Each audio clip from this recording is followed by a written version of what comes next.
अगर आपको वीडियो अच्छा लगे तो लाइक करें, शेयर करें और चैनल को सब्सक्राइब करना ना भूलें। आर्यन की जिंदगी में एक तूफान आ चुका था जिसके बारे में वो भी नहीं जानता था, मगर शायद वो इस तूफान से लड़ने के लिए तैयार नहीं था। भले ही उसे कहीं ना कहीं एहसास हो गया था कि शायद वो तूफान उसकी जिंदगी का सबसे सुंदर और शांत तूफान होने वाला था, मगर आर्यन ऐसे तूफान से जूझना नहीं चाहता था। उसने वंदिता से कुछ कहने के लिए अपना मुंह खोला, लेकिन तब तक शायद देर हो चुकी थी। वंदिता का भाई अपना पेशेंस खो चुका था। वो भागते हुए आर्यन के ऊपर वार करने आया। क्योंकि आर्यन वंदिता की आंखों में खोया हुआ था, वो उस वार के लिए तैयार नहीं था। जैसे ही उसे अपने पेट पर जोर की लात महसूस हुई, वो जमीन पर जाकर गिर गया। उसके मुंह से एक दर्द भरी आवाज निकलने लगी। भैया, आप ये क्या कर रहे हैं? राजकुमारी वंदिता ने अपने भाई से पूछा। मैंने इसे अपना पक्ष रखने का मौका दिया था, लेकिन वो कुछ बोलने को तैयार नहीं है। हम राजघराने के लोग हैं, इस तरह किसी की मार नहीं खा सकते। मुझे इसे सबक सिखाना बहुत ही जरूरी था, वंदिता के भाई ने कहा और उसका हाथ पकड़कर वहां से उसे खींचकर ले जाने लगा। जमीन पर पड़े आर्यन ने देख लिया था कि कैसे वंदिता दर्द में थी। वो चिल्ला रही थी, भैया मुझे छोड़ दीजिए, मुझे आर्यन से बात करनी है। मगर उसका भाई क्रूरता से उसे वहां से घसीटते हुए ले जा रहा था। आर्यन का खून खौल उठा। वो अपने कदमों पर खड़ा हुआ और जमीन से भाला उठाकर उस वंदिता के भाई पर वार करने के लिए आगे बढ़ा।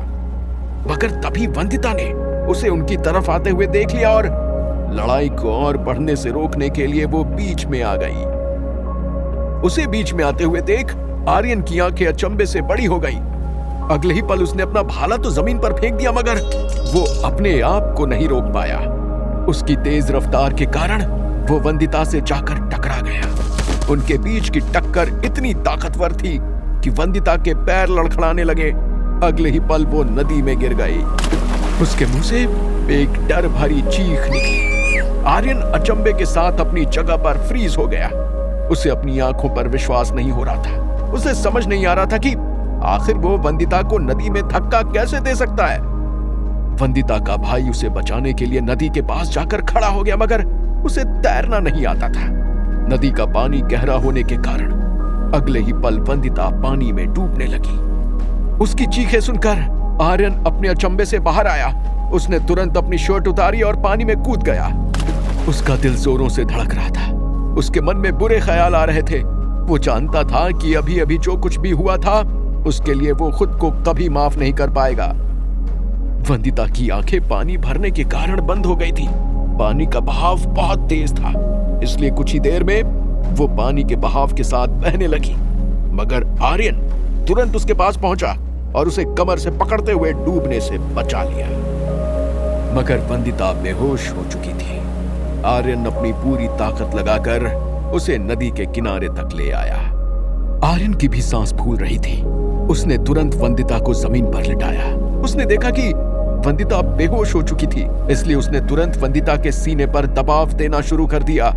अगले ही पल उसके मुंह और नाक से पानी निकलने लगा। वो कुछ कर पाता उसके पहले ही वहां वंदिता का भाई दौड़ता हुआ आया। उसने आर्यन को धक्का देकर वंदिता से दूर कर दिया और उसे होश में लाने लगा। जमीन पर गिरते ही आर्यन ने अपनी आंखें बंद कर ली।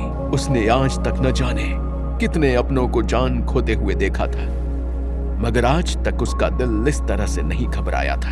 आज जब उसने वंदिता को डूबते हुए देखा तो उसे ऐसा लग रहा था कि मानो उसकी जिंदगी खत्म हो रही हो। वो अपनी फीलिंग्स को समझने की कोशिश कर रहा था, मगर उन्हें एक्सेप्ट करने के लिए तैयार नहीं था। अचानक से वंदिता की आंखें खुल गईं। उसके मुंह से पहला शब्द आर्यन के नाम का निकला। उसे सुनते ही आर्यन तुरंत जमीन से उठकर उसके पास जाने लगा, मगर वंदिता के भाई की गुस्से भरी नजर देखकर वो वहीं रुक गया। तुम हमारी वंदिता को पहले ही बहुत दुख दे चुके हो। इसी वक्त हमारी नजरों से दूर चले जाओ, नहीं तो मैं तुम्हें जिंदा नहीं छोड़ूंगा, वंदिता के भाई ने कहा। आर्यन वंदिता को छोड़कर नहीं जाना चाहता था, लेकिन अब उसे होश आ गया था। आर्यन अपनी फीलिंग्स समझना चाहता था।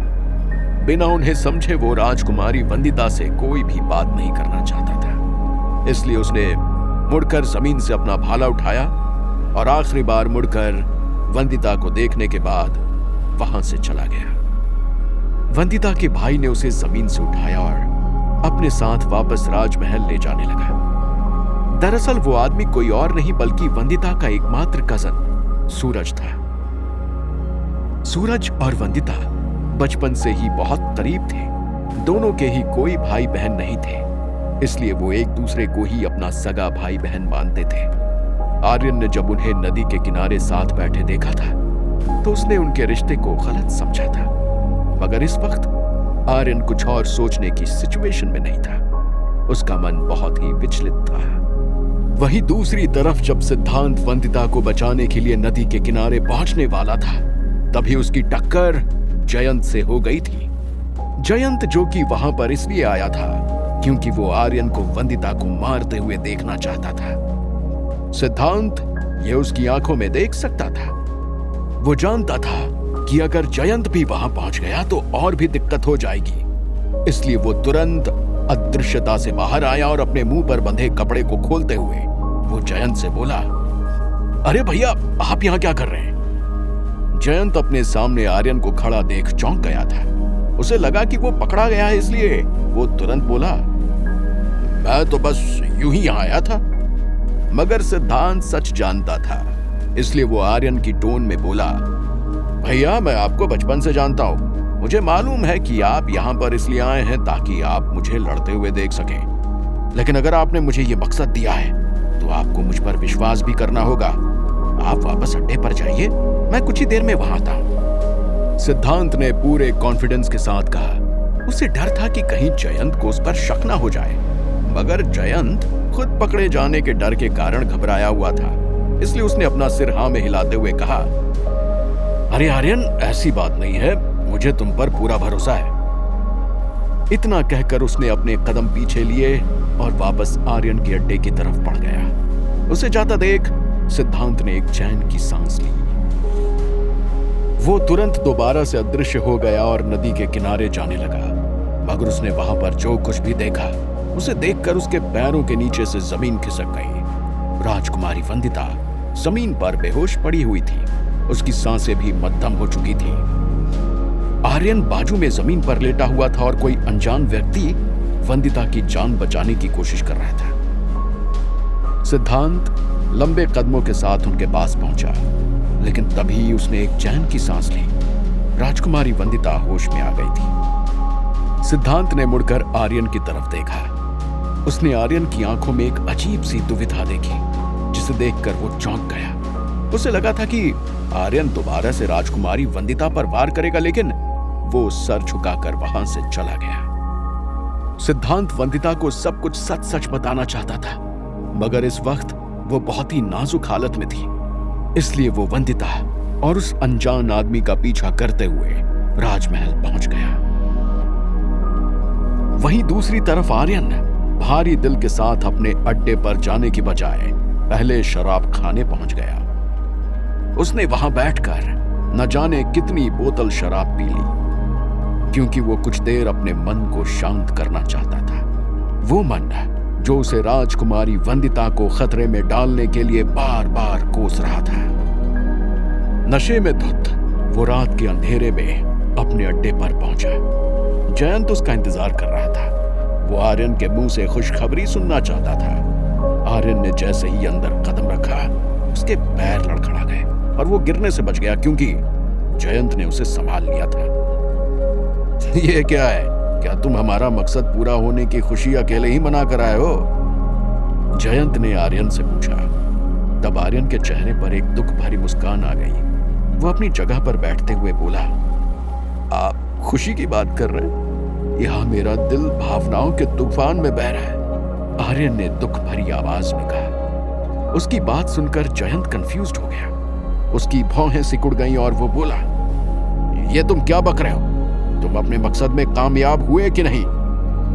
एक बार और यही सवाल सुनकर आर्यन जोरों से हंसने लगा। उसने शराब की बोतल नीचे रखी और जयंत की तरफ देखते हुए बोला, भैया, मुझे लगता है कि मुझे प्यार हो गया है। उसकी बात सुनकर जयंत अचंभे से भर गया। वो तुरंत अपनी जगह पर खड़ा हुआ और बोला, प्यार? अगर किससे? तब आर्यन के चेहरे पर एक बड़ी मुस्कान आ गई और वो बोला, राजकुमारी वंदिता से। ये बात सुनकर जयंत के पैरों के नीचे से जमीन खिसक गई। अचानक से उसे एहसास हुआ कि उसने और भूषण ने कितनी बड़ी गलती कर दी थी। वो जानता था कि उसे आर्यन का दिमाग पलटना होगा। आर्यन किसी भी हालत में यह नहीं सोच सकता था कि उसे राजकुमारी वंदिता से प्यार है, क्योंकि अगर ऐसा हुआ तो उनकी पूरी मेहनत पर पानी फिर जाएगा। इसलिए वो अपनी जगह पर आकर बैठा और आर्यन के कंधे पर हाथ रखते हुए बोला, मैं जानता हूं कि राजकुमारी वंदिता शीतलपुर की सबसे सुंदर औरत है। अगर मैं भी उसके साथ इतना समय बिताता तो मुझे भी यही लगता कि मैं उसके प्यार में पड़ गया। मगर ये प्यार व्यार कुछ नहीं होता है, ये सब कुछ तुम्हारे मन का वहम है, इसे भूल जाओ। तुम सिर्फ उसकी खूबसूरती को पसंद करते हो। हम जैसे आदमियों को कभी भी प्यार नहीं होता है। जयंत की बात सुनकर आर्यन अपने ख्यालों में खो गया। एक पल के लिए उसे लगा कि शायद जयंत सच कह रहा है। आर्यन को आज तक किसी भी लड़की से प्यार नहीं हुआ था। शायद इस बार भी ऐसा ही था। उसे सिर्फ राजकुमारी वंदिता की खूबसूरती पसंद आई थी।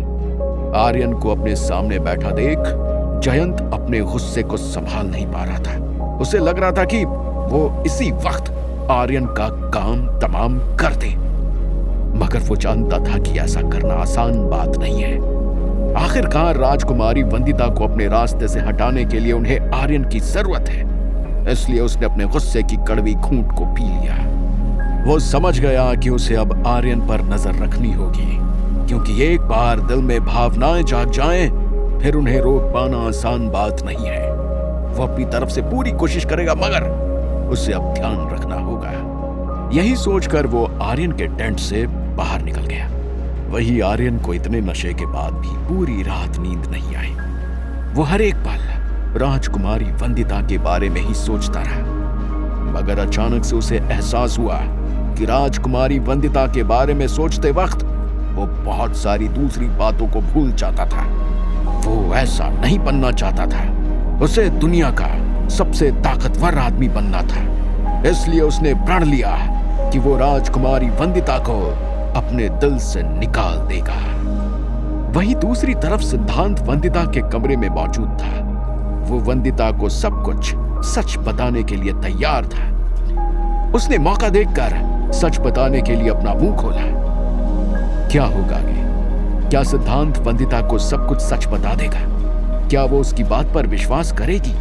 क्या आर्यन राजकुमारी वंदिता के लिए अपनी फीलिंग्स को रियलाइज कर पाएगा?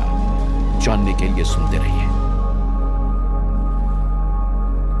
अगर आपको वीडियो अच्छा लगे तो लाइक करें, शेयर करें और चैनल को सब्सक्राइब करना ना भूलें।